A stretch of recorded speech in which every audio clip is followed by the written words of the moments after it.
Hi there. I and my buddy Joe English are sending our regards, and today we'd like to do some ACT English section test questions together. So without further ado, let's share the PDF. Today's message is entitled Strides Towards Safety. Let's have a look at the first question, 61. Automotive engineers all over the world are responsible for designing and redesigning special features. Here he put a comma between redesigning and special features, which means he separates the verb from the object, and that is not acceptable. So the best answer is D, redesigning special features without putting a comma in between redesigning and special, right? And also this option is the one, sorry, is the one without punctuation. And if you have other options with punctuation and one without, most probably the one without punctuation is the correct answer. Moving on to 62, and here it says statistics consistently indicate that car accidents occur more often during the night. Here we have a prompt in the question. Let's read the prompt. Given that all of the choices are true, which one would provide the most detailed and relevant information at this point in the essay? So we want the one that gives more detail and relevant information. This would be J. Accidents occur about 3 times more often. Although it is longer than the other answers, but it is the correct one because it provides more detail. Now let's move to 63. Statistics takes into account. We should say statistics take. It's a simple subject verb agreement, so the best answer is B for 63, take into account. Remember, some words in English which include an S can be dealt with as singular and others can be dealt with as plural. Statistics are dealt with as plural. We say statistics take into account, statistics are, and so on. However, other words like physics or math are dealt with as singular. We usually say math or physics is a difficult subject, right? So let's move on to 64. Which one of the following sentences would most effectively introduce the subject of this paragraph and act as a transition from the preceding paragraph? Preceding paragraph was talking about accidents that happen during the night and how they are 3 times more than ones that happen during the day. Okay. And so the best transition, if we read, would be F. In an effort to improve driver and pedestrian safety, auto engineers often come up with ingenious designs, right? This would be the best answer. For questions like these that require you to go back to the previous paragraph, sorry, and read it carefully and then read through the choices and choose one, this would take more time. Leave such questions to the end, and if you have time, read them and decide. If not, use the process of elimination to eliminate the answers you are sure are wrong, and then you are left with 2 choices, so you have to decide which one. It makes it a whole lot easier. Now moving on to 65, and let's read it. 65, allowing the driver to see the road ahead more clearly by illumination of the sides or by illuminating the sides. We should say by illuminating the sides of the road. So C is the best answer, and it is the shortest answer compared to the other ones. More often, the shortest answer would be the shorter is better on the ACT, and usually it is the correct one, but you need to be certain that the shortest option in a certain question is actually the correct answer. Here, it happens to be the correct answer, so it is C.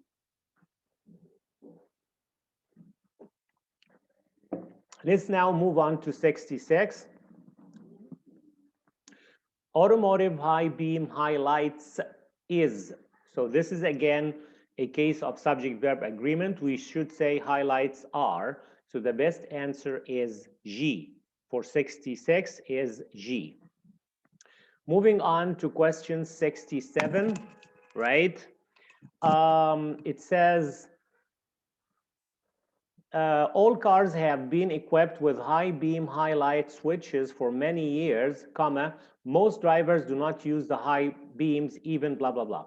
So we have IC, independent clause, and he separates them with a comma, which is not allowable unless you use one of the fanboys. So another option is to use a semicolon. So B is the best answer, semicolon. So switches for many years, semicolon, and then we continue. Most drivers do not use, right? We know that the boundaries of a independent clause, to separate it from another independent clause, we either use a period, full stop, or a semicolon, or sometimes you can use a colon. But using a comma is not allowable unless we use one of the fanboys with the comma, which is like and, or, but, for, and so on. So here the best answer is B for 67. Now we're moving to 68. High beams, even when they would provide a great deal more light on the road. So we're talking about most drivers do not use their high beams even when they would provide. So what other choice is better? So it, or no change, or doing so, or by doing it, comma, it. So H, when doing so, he's talking about not using the high beam headlight. All right, so here, when doing so would provide a great deal more light on the road. So instead of saying they, which the referent would not be clear, right, or would be ambiguous, doing so is much better because it refers back to using or not using the high beam headlights. So for 68, H is the best answer. Moving on to 69, okay. Yeah, let's read it from the beginning. Switching back and forth from high beam to low beam lights, proving to be a nuisance. It should be proves, because switching back and forth proves. This is the subject, switching back and forth is a singular subject. So the best answer is D, proves. And we know that adding ing to the verb makes it into a gerund or sometimes a participle, and both is not as a verb. So we cannot use it as a verb in the sentence to have a complete sentence. So the best answer here is D, proves. All right, why with the S? Because the subject switching back and forth, this is a singular subject. Okay, let's now move to 70. Two other systems that are being developed to potentially increase safety on the road at night, comma, the NIR or near infrared system and the FIR or the far infrared system. Okay, no change. Or should we say two other systems are being developed that will potentially make driving at night safer, and then a colon to introduce the NIR and the FIR.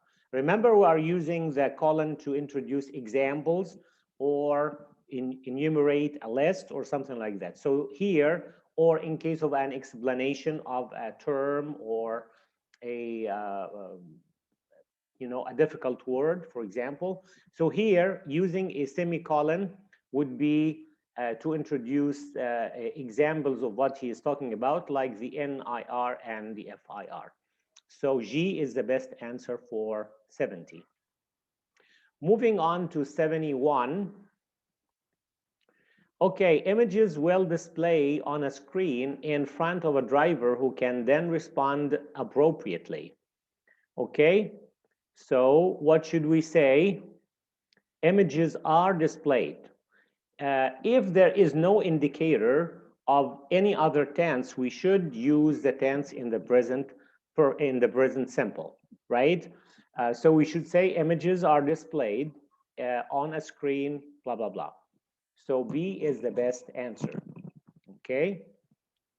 How about 72? Let's read the prompt. For the sake of the logic and coherence of this paragraph, sentence 5 should be placed where? Okay. Let's go and read sentence 5 and then decide, okay? Even as car makers work diligently to improve safety on the road, particularly during dangerous nighttime driving, no evidence can replace the vigilance and skill of the driver. And then we say more advanced technologies might improve safety, but the person in the driver's seat plays the most critical role. So I think if we use 6 first and then we use 5, this would be more logical, because he's saying that the driver is the most important thing, although car makers can work hard to improve the safety by using other devices and using technology to help the driver to avoid accidents. But still, the driver is the most important thing when we come to safety. So the best answer for 72 would be G if we use sentence 5 after sentence 6. All right, so G is the best answer. How about number 73? Let's read it. Even as car makers work diligently to improve safety on the road, particularly during dangerous nighttime driving, blah, blah, blah. So we should use a comma before particularly, and there's already a comma after driving. So particularly during blah, blah, blah is a parenthetical sentence. We can take it out without affecting the rest of the IC or the independent clause. So D is the best answer. We place a comma before and after a parenthetical, right? Okay. Moving on to 74, okay? More advanced technologies might improve safety, comma, but the person in the driver's seat plays the most critical role. That sounds correct. So no change here is the correct answer, right? So more advanced technologies might improve safety. That is an IC and a complete independent clause. And then he uses a comma and one of the fanboys but. And then there's another IC, which is permissible. We could use a comma and one of the fanboys to separate two independent clauses. So the best answer here is F, no change. The last question here, 75. The writer wishes to add the following sentence in order to show that car manufacturers are concerned with safety issues. While many of these accidents are related to driver fatigue and drunk driving, the inherent hazards of driving in the dark are important factors to be considered in any design initiative. The new sentence should best support and be placed at the beginning of the essay, or at the end of paragraph 1, or at the end of paragraph 2, or paragraph 3. If we go back and read each of the paragraphs, let's go back to paragraph 1. At the end of paragraph 1, it says, these statistics take into account that there are fewer drivers on the road at night, and so on. So it should be placed most logically after or at the end of paragraph 1. So B is the best answer. Good luck for everybody taking the April ACT test, and I will see you in the coming videos. Take care.